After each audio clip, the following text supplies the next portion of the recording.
In 1969, Russia nearly invaded China, and very few Americans are aware how close we came to nuclear war.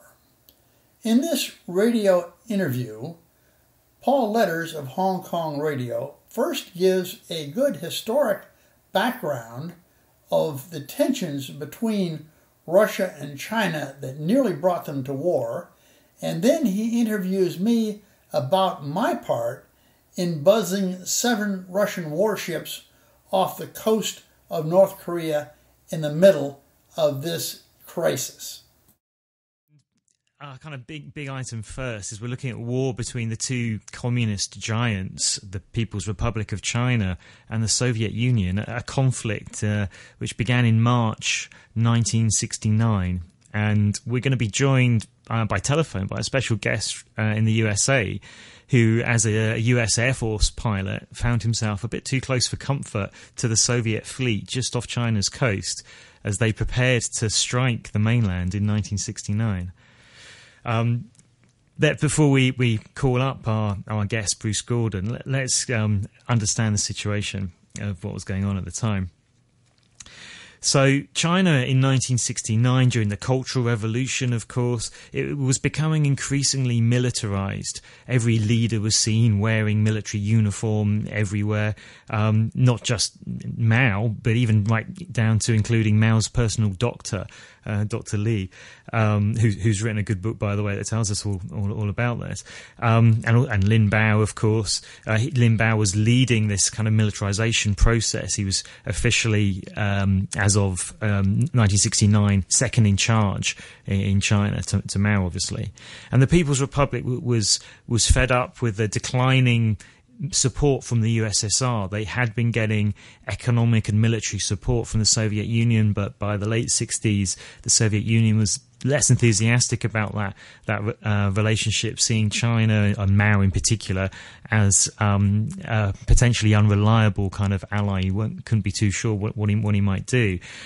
And the leadership in Beijing saw the USSR as imperialistic, as a socialist imperialistic state, forever threatening expansion and seeing themselves as the world leader of communism, and that the other communist countries should sort of do what they're told by Moscow. The Soviet defense minister said to Zhou Enlai, China's foreign minister, late in 1964 actually, "We've got rid of our fool Khrushchev. Now you get rid of yours, Mao, and then we can have friendly relations again." So that's saying that to Zhou Enlai, who's obviously incredibly close to Mao, was obviously in a private meeting, but still was very provocative. He had to later, the Soviet defense minister, kind of backtrack from that. But it gives an indication of how they were feeling.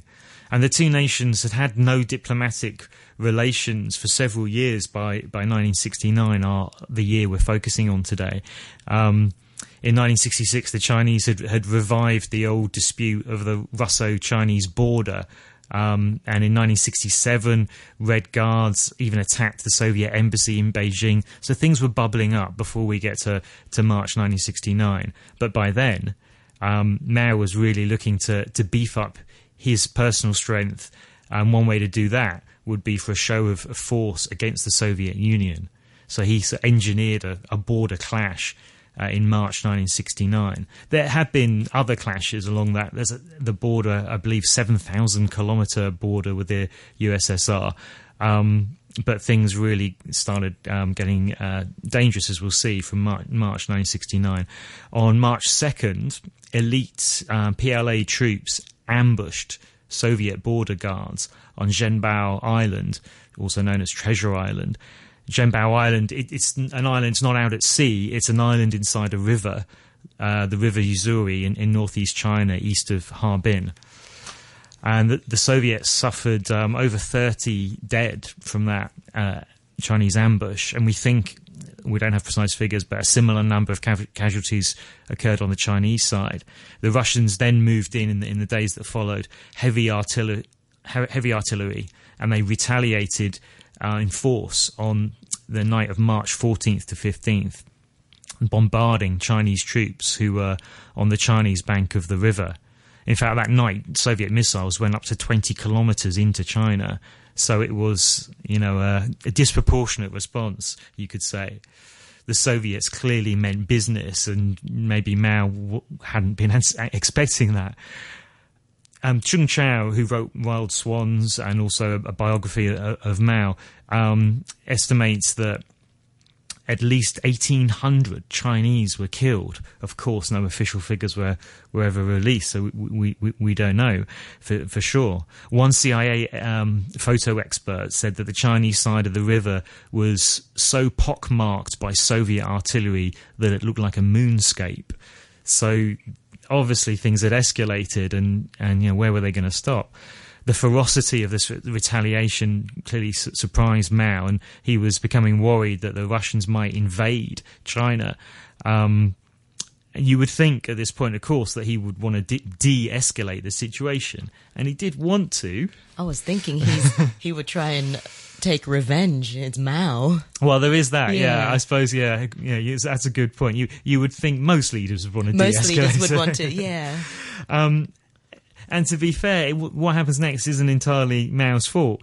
Because at first, when the Soviet premier, Alexei Kosygin, telephoned through on the old hotline from Moscow that hadn't been used for years, the Chinese operator answered it, said they could not receive a call for Chairman Mao from, to open quotes, that scoundrel revisionist Kosygin.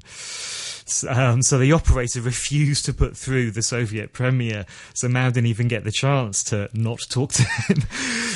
But the next day, to be fair to Mao, he heard about this, and he immediately told the Chinese Foreign Ministry to inform Moscow that China was ready to hold diplomatic negotiations. Just sounds like a very bad drama, doesn't it? Well, isn't that what history? That's what history is. It is, yeah. I've got lots of bad dramas on my website on paulletters.com. There's so many stories about this from different parts of modern history.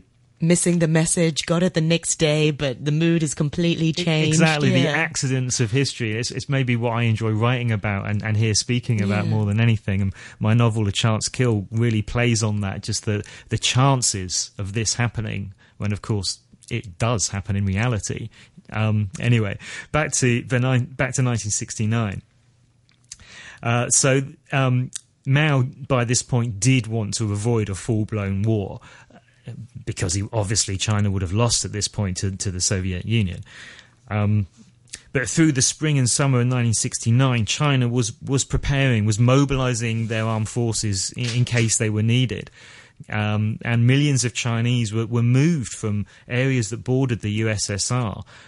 People in cities across China were organized to dig deep tunnels in which to shelter from possible nuclear attack.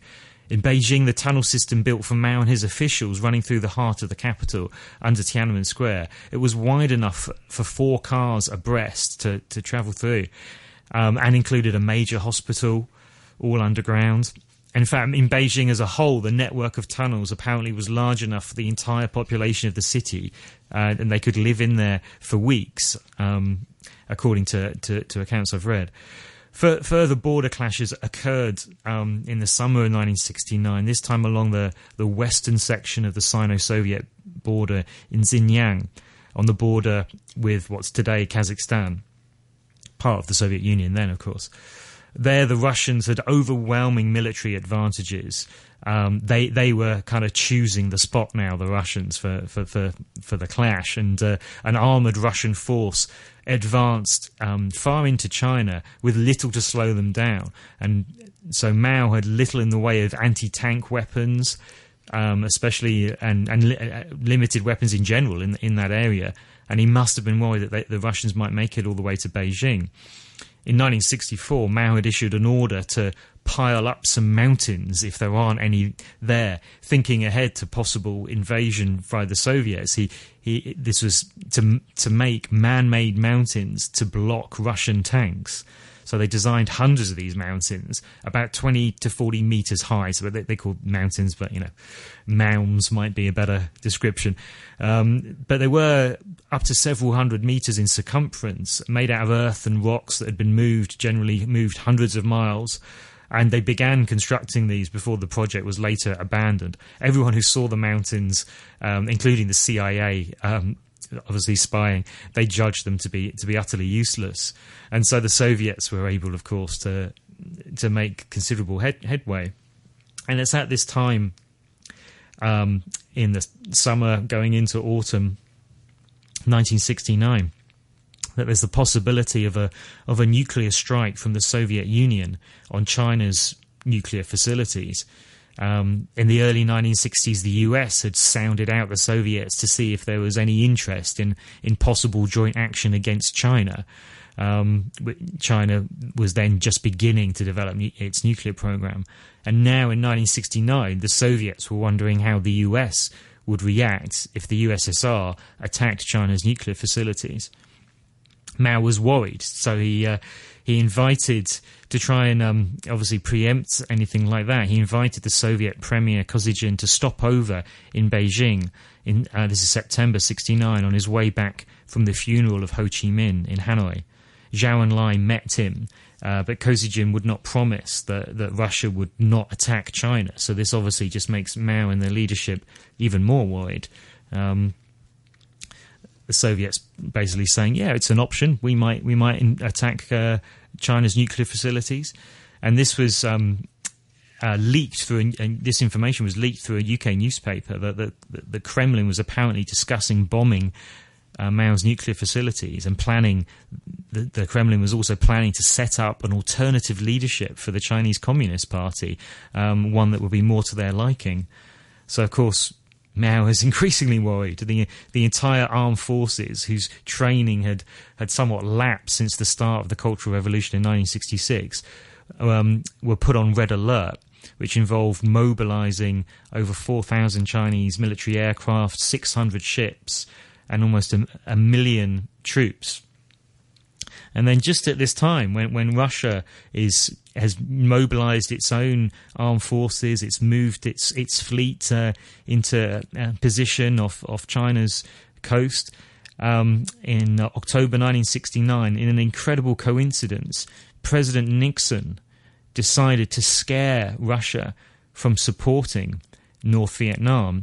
It's during the Vietnam War, of course, at this exact same time as Russia is poised to strike China. So President Nixon calls a nuclear alert, which he keeps secret from the public, to tell Russia that he was so mad about their support for North Vietnam that he might use nuclear weapons against them. He kept the alert secret from the US public because of the anti-war protests that by 1969 were vociferous, and that if news of a possible nuclear strike by America on the Soviet Union actually got out, that of course that might increase the protesters and the demonstrations.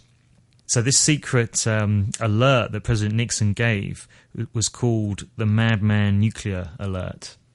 Yes, and kudos to you as well, Paul. I know you've worked really hard and you managed to get a US fighter pilot, Bruce Gordon. We'll be joined by him after the Before you joined us today, we were talking about how the USSR was preparing to strike China's nuclear facilities in 1969. And I mentioned President Nixon and the Madman nuclear alert. And I wonder if you could tell us about your first-hand experience of that crisis situation. Yes, I was in Korea, Osan, Korea, in October 1969, just as the Madman nuclear alert kicked off. Of course, we weren't told that it was a Madman nuclear alert. We gave it that name afterwards. But we were told there was a secret military exercise, and which was strange because military exercises are never secret. So how could we have a secret military exercise? And in most military exercises, we fly as much as we can. In this case, we are told we could not fly at all for any reason. We couldn't even run up the engines of the airplanes on the airfield to do maintenance. Our supply planes couldn't even come in. This was the strangest alert I had ever heard of, and the South Korean workers were not allowed to come on base. And I think if this is a secret, why any spy in the world could tell what we were doing. We weren't flying. There was no noise around the base. And then it occurred to me that this was visible to the Russians easily, but was not visible to the American public. And this alert went on for a week or so, and then suddenly we got a scramble. The horn went off, and I ran to my plane, got in my fighter, and I took off and was given directions to fly east first along the border with North Korea onto the Sea of Japan, and I flew north a bit after a Russian plane. The Russian plane could be there. We weren't really too excited about him. You know, it's international airspace. So, but we always let him know we're around. So we flew out there toward the Russian plane, and he turned around and went back to Vladivostok. As I turned around and was going to go home, I looked down and saw a fleet of ships underneath me. It was a fleet of warships. I could see they were very sleek ships. They looked well, but I didn't think they were American ships. I asked for permission to go down for a look. I got permission, and I dove down to the ships.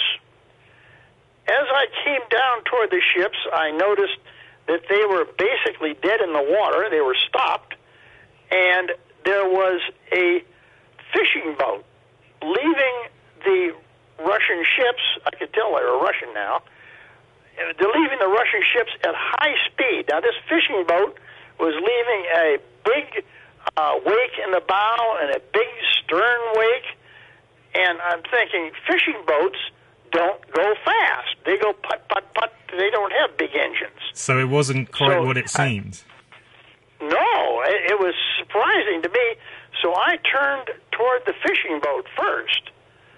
As I came toward the fishing boat, he suddenly slowed down. He knew he wasn't supposed to be going fast as a fishing boat. He slowed down and went putt, putt, putt, putt along like a normal fishing boat. And I flew over it, and I couldn't see anything on it. No, I couldn't see anybody on deck. So I turned toward the Russian ships. There were 7 of them.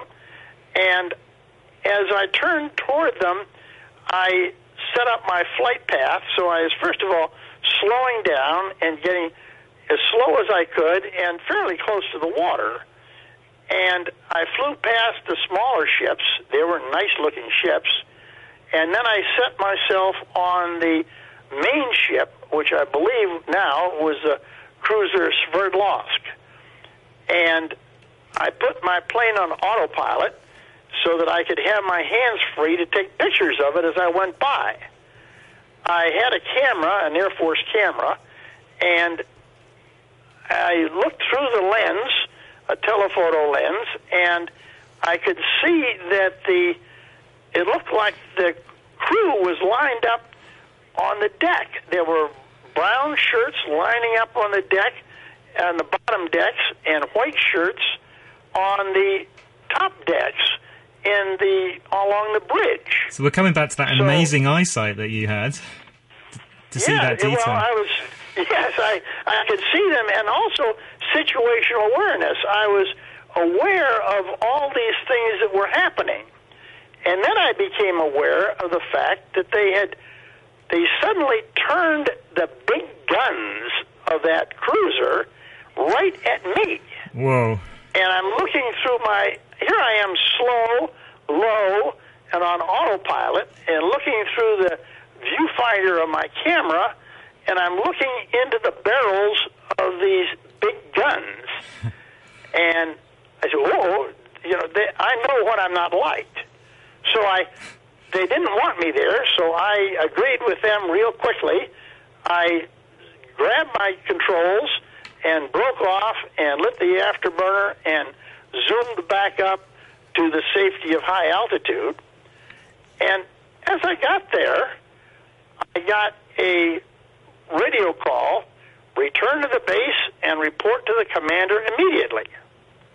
So I said, okay, I thought I'd seen something pretty interesting. So I went right back to Osan, and as quickly as I could, I gave the camera to the intelligence people, told them to be really careful with it, and I went right to the command post.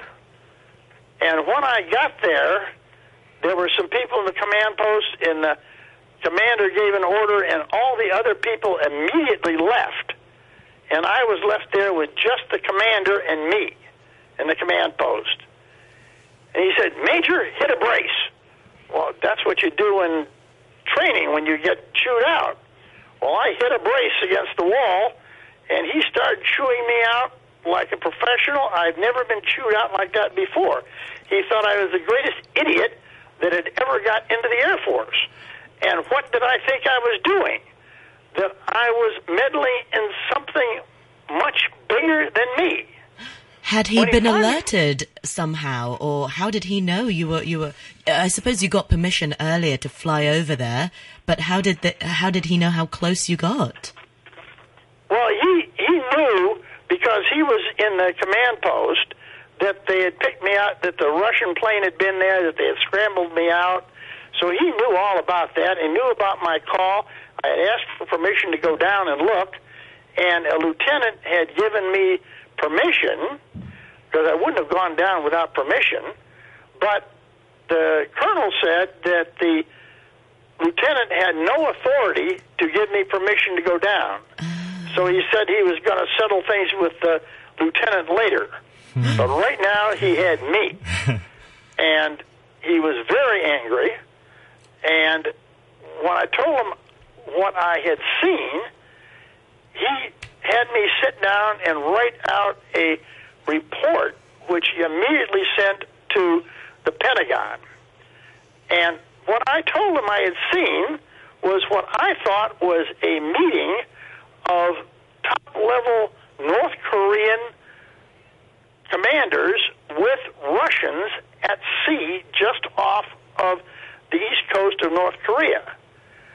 I didn't know at that time about the situation between China and Russia, and that Russia may have been planning to attack China. I did not know that at all.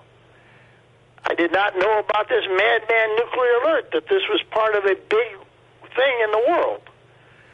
All I knew is what I saw.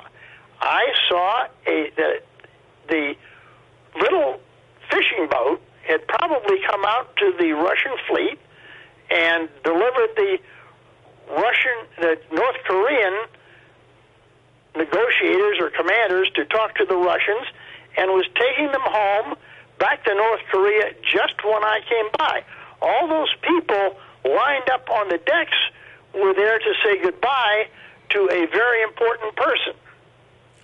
So what do you think the Russians were made of your sort of reconnaissance, spying on them from their point of view?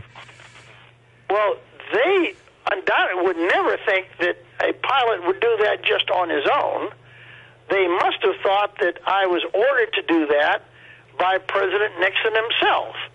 And this may have been a warning to the Russians not to attack China, because America would not stand for an attack on China.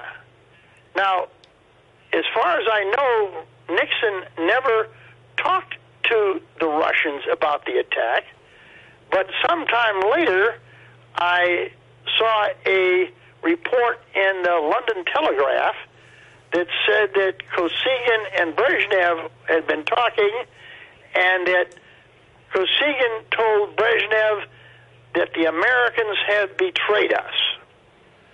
So I don't know if my flight over the Russian ships was possibly seen by the Russians as an indication that America would not tolerate an attack on China. Of course, it really wasn't anything else. It was just me going down to have a look at something that looked interesting. Maybe what you did indirectly saved China from an attack from Russia. It's possible. It's possible. I can't prove it, But I know what I saw, I know what I did, and now we know more about the Madman nuclear alert that was going on that had nothing to do with China. But Nixon didn't tell the Russians why he was having the Madman nuclear alert. He didn't tell us why he was doing the Madman nuclear alert. None of us knew what was going on, so we just did what we were told. And I stumbled into a major meeting of North Korea and Russia talking about something at this critical moment. And the Russians must have taken it as a warning. It's quite amazing timing, and it fascinates me as a historian how we get these often coincidences in history which have such a big impact. In this case, possibly saving China and beyond from a possible nuclear strike, possible nuclear war. All right, well, Bruce, we're going to have to leave it at this. That's all the time we have for today. But thank you so much for sharing your invaluable story and your findings as well. And like I said, maybe you indirectly saved China from the attacks from Russia. Well, thanks very much, Bruce.